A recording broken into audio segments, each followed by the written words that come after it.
Thank you for tuning in. Thanks for being part of our program. Here we are together again on the radio.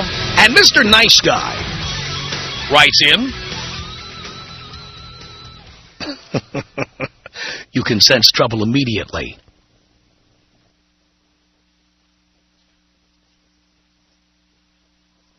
Mr. Nice Guy says, Tom, I'm a long-time listener, and I love the show. Now listen to this sentence, and it pretty much explains itself twice. He says, I'm 23, I'm single, and I hate it. I'm 23, I'm single, and I hate it. That's what he says. Of course, by definition, anyone who uses the word single to describe themselves hates it. People who say, I'm single, are people who want to be in a couple or married. Single implies a vacuum that needs to be filled. People who say, I'm single, want to be married. People who say, I'm single, sign up for online dating, or they do things like speed dating or power dating.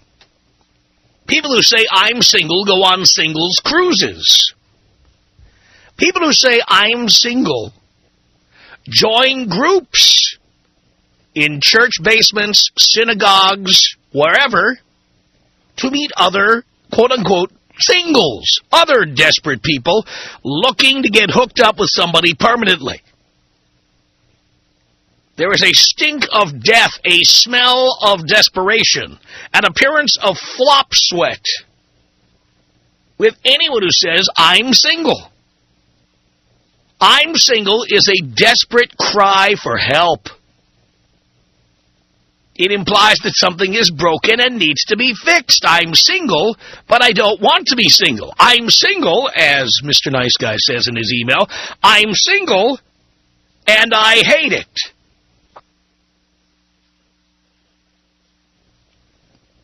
He says, my issue is, I'm not looking just to get laid, but I want a quality relationship.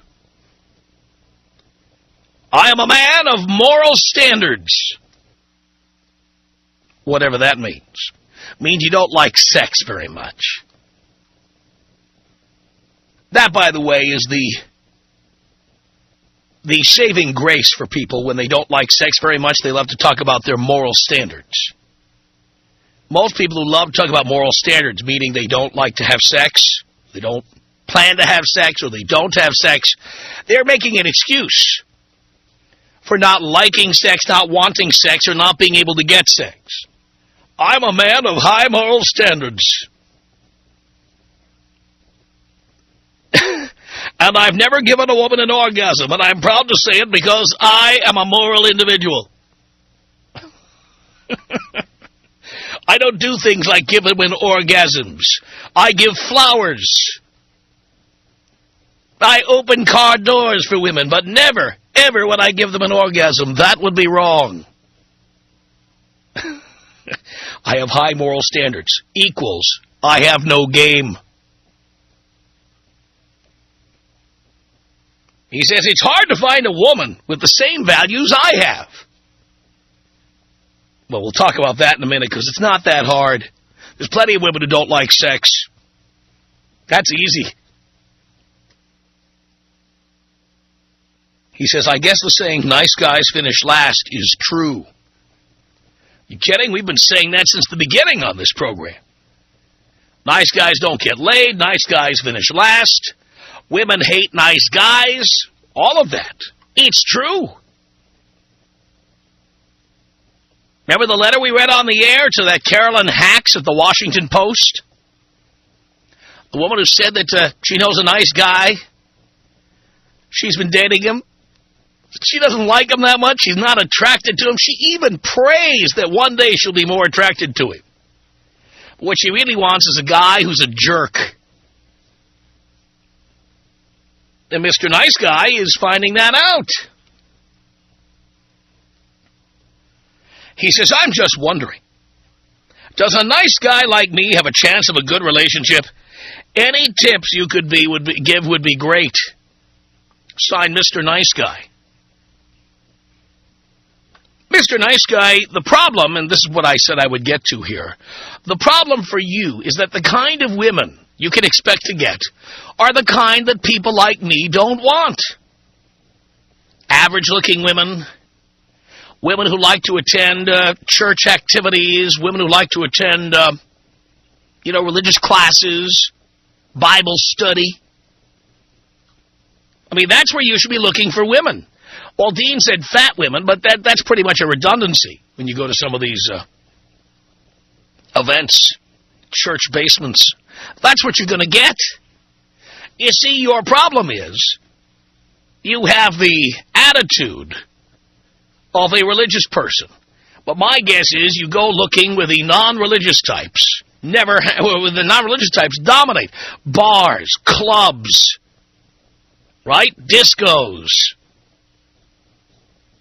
I mean, if you're looking there, forget it. You're never going to find them there. No, Dean, you're not going to find them at AA meetings. That's not true.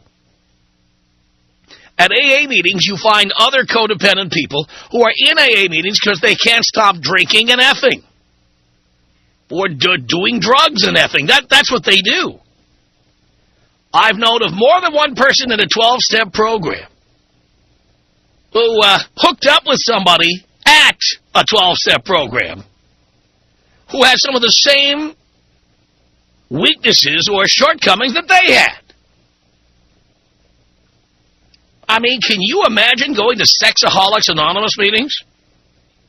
What kind of chicks you could pick up there? Are you kidding me? I mean, Mr. Nice Guy who wrote in, let me just say this. If you want to meet nice girls with what you call high moral standards, it is time for you to go to your local church. That's where people who proclaim superior morality hang out. Stop going to dance clubs or bars. Stop hanging out at college dorms or student unions. You're not going to find them there. You're going to find them at a church or a synagogue. You need to get out of the world with the rest of us who like sex and go to the world where people don't like sex very much. And that is any church activities. Plenty of chicks there. Oh, plenty of them. Plenty of average-looking to homely women who don't like sex any more than you do. They believe that sex is for procreative purposes, and so they'll have sex with you in order to get the job done, and then that'll be pretty much the end of your sex life. And then somewhere down the line, you'll realize what you've missed, and you'll call me 5 years from now telling me how unhappy you are. But right now, that's your attitude. I think you're 23, and you just want to find a nice girl who has high moral standards. First of all, there aren't that many virgins left in this country, but your best chance of finding one is at a religious group. And being a nice guy is not going to help you because most of those girls have more sexual experience than you do. And if you won't give them what they need, there'll be some guy who's absolutely wrong for them, who will give them exactly what they need. And let me tell you something. If you try to date a girl that you meet under other circumstances, like at a bar or dance club, and you don't make a move on her, believe me, there's a musician, a truck driver, a garbage man, a pizza guy, a pool boy. There's somebody out there who will when you're not around. Am I that far off? Tom Leykis, 1-800-5800-866. I think you're very general. Of course I'm very general, because we're broadcasting. Okay, that doesn't mean we're just talking to broads. That means we're talking to a broad audience. It's the Tom Leykis Show.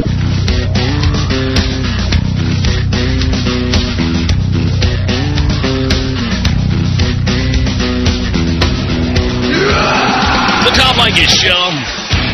1-800-5800-TOM is our telephone number. I haven't been in college in a while, but I can tell it's final season because of the number of you who are writing to me and asking me to help you write your term papers. You would not believe this. I'm not making this up.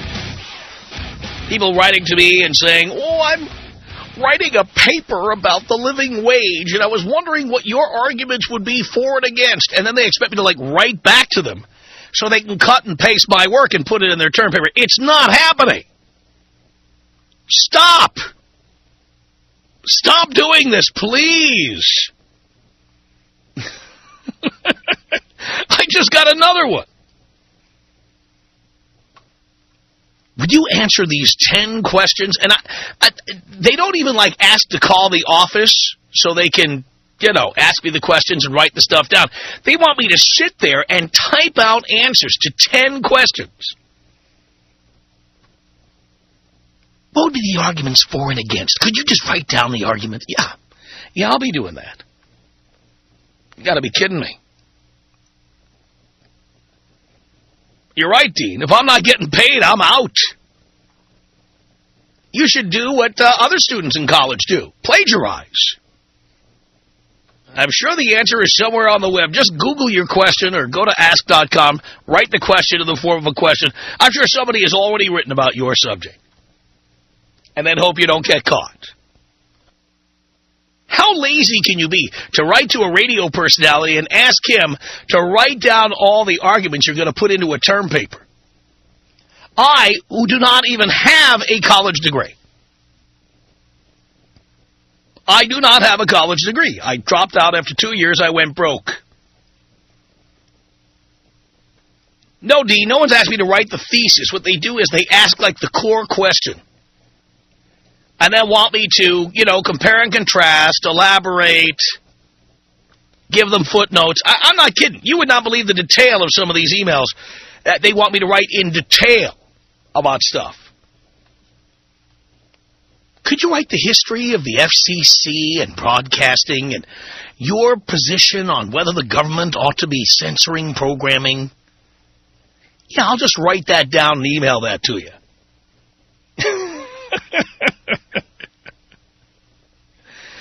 Anyway, all right, your call's here. 1-800-5800-TOM is our telephone number.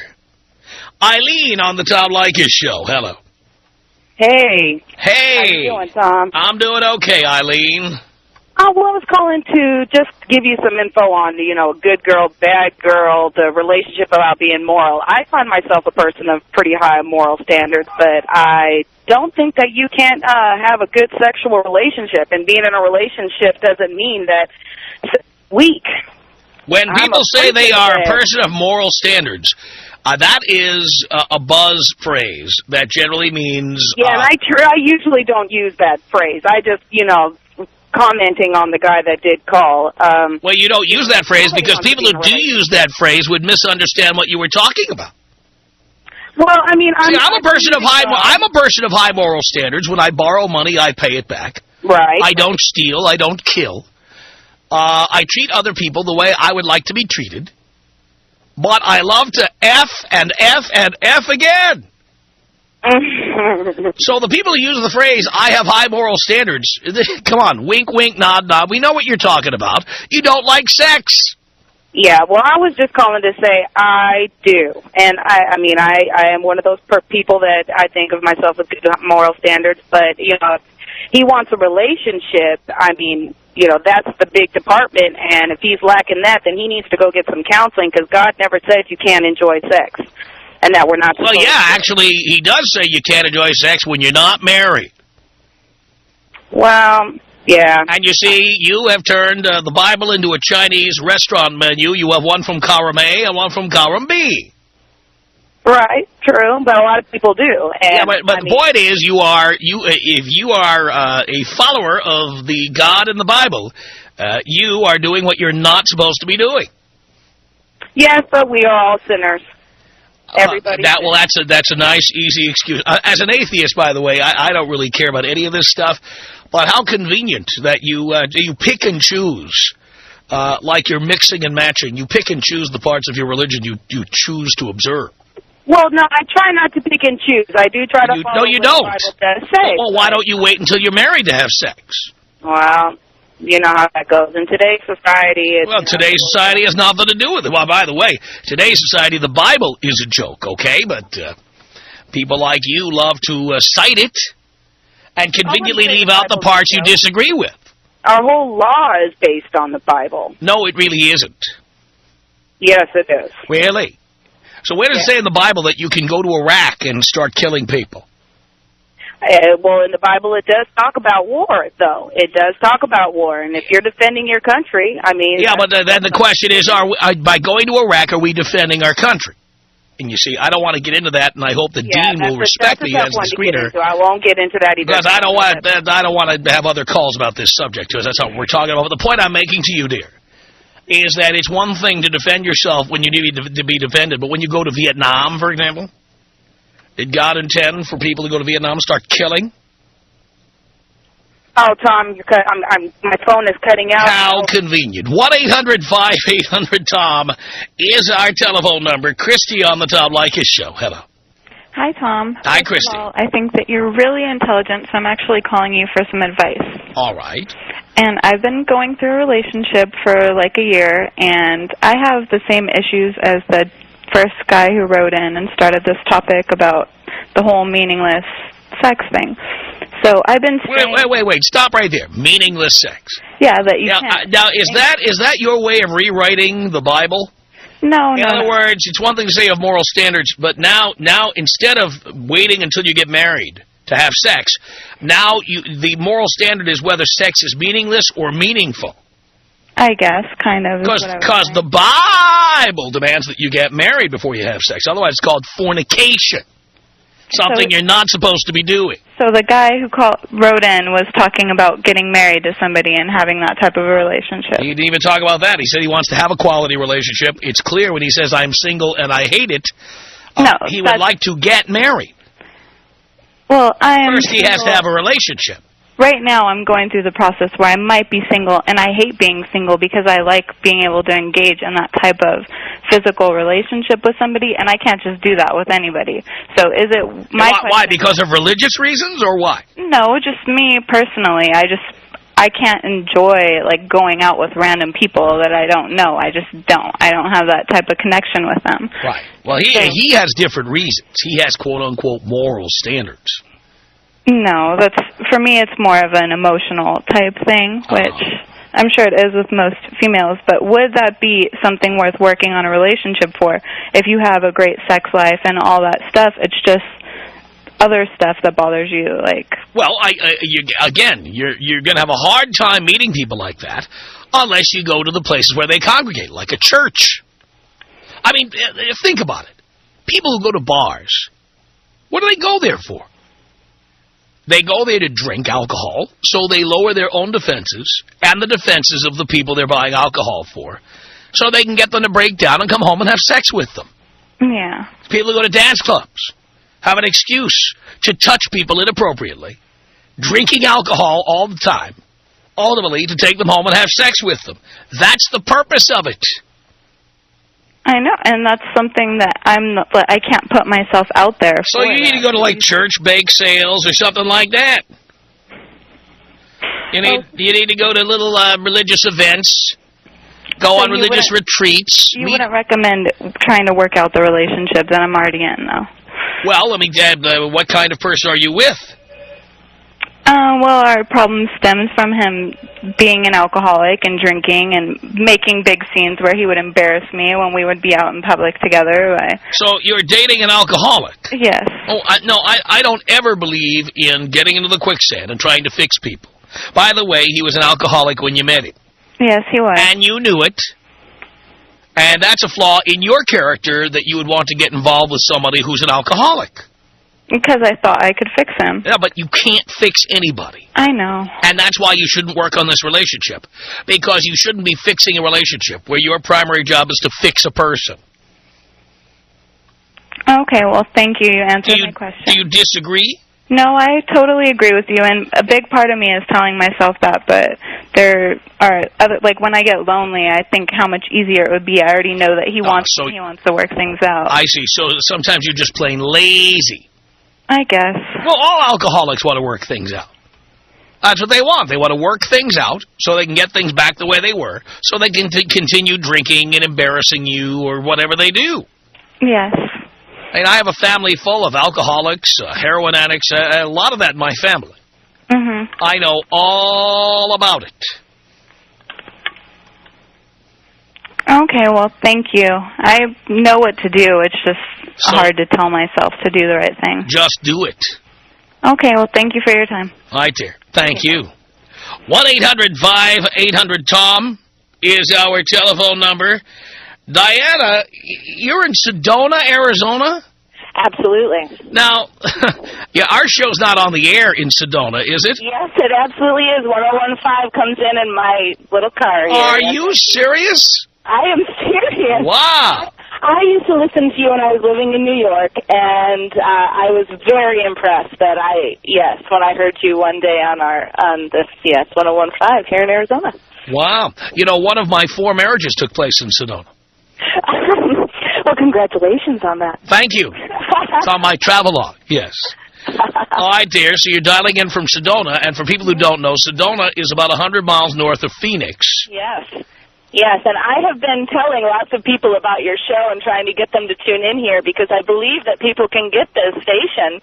You know, it's a brand new station here, but I'm, trying to get them on. Oh, my. Now I have to go to Sedona for the weekend just so I can listen in. Oh, please do. Come on up. I will for sure. Here. Absolutely. All right, Diana, what can I do for you?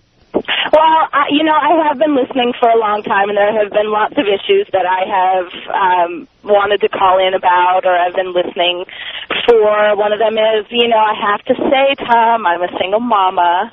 And it was a product of a very lovely relationship that just didn't work out. But I'm a hot single mom. I'm not looking for anybody to buy me things. I have my own education. I have my own life. I make my own money. And I was just calling because I called in and talked to your fellow who answered the phone saying I just got out of a hotel room with a lovely 18-year-old boy that I've fully taken advantage of today, and I just wanted to let you know. Did you check his ID, dear? Oh, absolutely. I know him well, and he's a fabulous guy. And it's just I listen to you talking to these fellas about protecting themselves and really paying attention to who it is that they're with and why they're there. And I really want you to extend that to women as well. And I think underneath it all, it really does speak to women. Well, it speaks to anyone who wants to get laid, dear.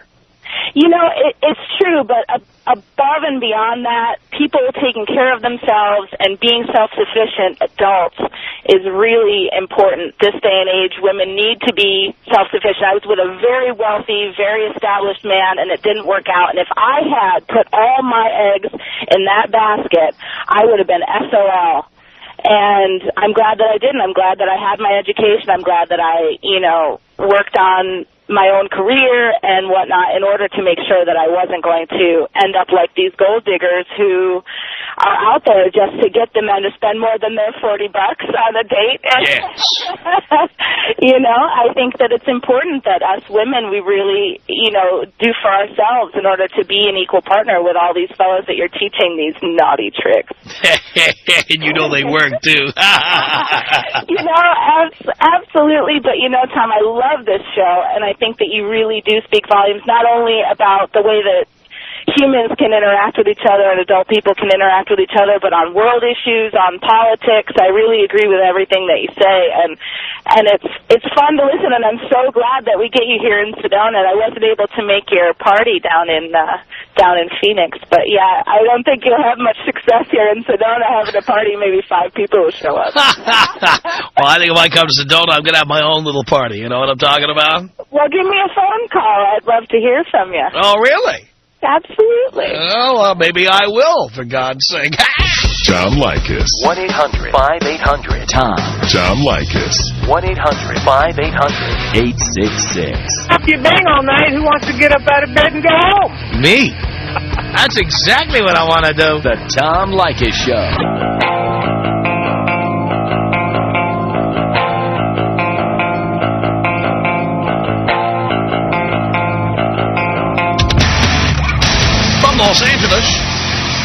the Tom Leykis Show at 1-800-5800-TOM. Mr. Nice Guy wrote it and said, I'm 23, single, and I hate it. My issue is I'm not looking just to get laid, but I want a quality relationship. I'm a man of moral standards. It's hard to find a woman with the same values I have. I guess the saying, nice guys finish last, is true. I'm just wondering, does a nice guy like me have a chance at a good relationship? Any tips you can give would be great. Rick on the Tom Leykis Show. Hello. Hello, Tom. Hello, Rick. How you doing, brother? Do you care? I do. Doing great. Good. This guy who's 23 and single and hates it, tell him to move back in with Mama. Mama did too much for him, and he ain't going to find a woman out there to do all that crap for his ass. Didn't mean to say that word on the air, but you know what I mean? 23 and single, you should be loving life right now. You should be out just hitting everything you can get and not worrying about the qualities and morals and standards of life. You're a free man. If you miss it that much, move back in with Mama. Let her take care of you. That's all I can tell him. I'm 34, Tom. I have been married for 15 years to an LA 9.75. And I love every minute of it. High school sweetheart, met her when I was 13. Been around her ever since. Knew that was the one. Didn't need any other woman around. Even though I hit a few before her. But anyways, that guy right there at 23 and single, go back to Mama. Thank you, Rick. It's Javier on the Tom Leykis Show. Hello. Dad. Son. Great to speak to you. I was having a conversation with my friend, and he does the same thing, or he used to do the same thing, just gave women too much respect, and started telling me that, the right thing to do would to tell the girl if, you're sleeping around with other girls. And I wanted to reach across and punch him in the face and tell him that was the stupidest thing I've ever heard in my life. And I didn't really have means as to how to back this up, and I was wondering what your opinion is on that. Oh, I believe, well, put it this way. First of all, you never use a phrase like, yeah, by the way, I'm a bad boy, or by the way, just be doing those things. Make sure they know that there are nights of the week when you might be out with somebody else. You want to appear to be in demand. Yeah. You do not want to appear that you're hanging by your thumbs waiting for the phone to ring. And there are women who are delusional about this. They think that once they've gone out with you, you are waiting for their next call. Sometimes they are waiting to see if you will call. When in reality, you may not even be thinking about them. So I do believe in letting women know that you see other women. But not necessarily telling them that you're sleeping around with other girls. What is that? What is there between? Yeah, I mean, you don't have to give them the specifics of who you're sleeping with or how much sex you're having. But they should know that your relationship is not exclusive. Gotcha, Tom. Thanks a lot. And one more thing. This guy who's 23 and hating it, I'm 21, and just started listening to your show not too long ago. I was in a relationship for about almost 3 years, and started listening to your show. You practically saved my life. Love that. How'd she react when you dumped her? Broke her heart. But, you got to look out for number one, Tom. That's right. Exactly. Keep blowing me up, please, Tom. Here you go. 1-800-5800-TOM is our telephone number. Stacy on the Tom Leykis Show. Hello. Hi, Tom. Hi, Stacy. How are you doing? Great. I am so excited to be talking to you. As well you should be, dear. Yes, great. So I was telling the person who answered the phone, I've been going out with my boyfriend for about a year and a half. He's 35. I'm 29. And he is telling me now that he's not really interested in sex that much anymore. And I asked him why we should still even be going out. And he does not want to break up. Yeah, and so what's your question? What is he thinking? Clearly, he doesn't like sex, and he wants to have companionship. But he needs to be with someone else who doesn't like sex also. That's what I'm... Not you. I don't really get it. I mean, I don't understand why... Well, what is there to even think about? I guess that's right. I can't believe you're even thinking about this. I can't believe I'm thinking about it either. I mean, he says that he still, he loves me and I love him, but I feel like he is trying to convince me that but he's actually making headway with you because you're thinking about it. Well, he is. I mean, he's trying to convince me that no relationship is going to be without problems, and it's pretty much not going to be. All right, well, fine. If you're with somebody who forgets to tuck his shirt in, I'm sure you could survive a relationship like that. A guy who doesn't put the toilet seat down when he's done using the toilet, I'm sure you could learn to live with that. Many women do. But not having sex with you, that is not a little difference between you that you can overlook. Yeah. That would be like somebody saying, I don't want to be with somebody who urinates. Would you stop doing it? No. Right. So you'd probably find another place to go, right? That's what I've been thinking about. Same with sex, dear. Yeah. You're right about that. Yeah. All right, Tom. I know what I'm going to have to do here. You're going to have to break his little heart. I think so. That's going to be it. All right, man. Thanks so much. Stacy, thank you.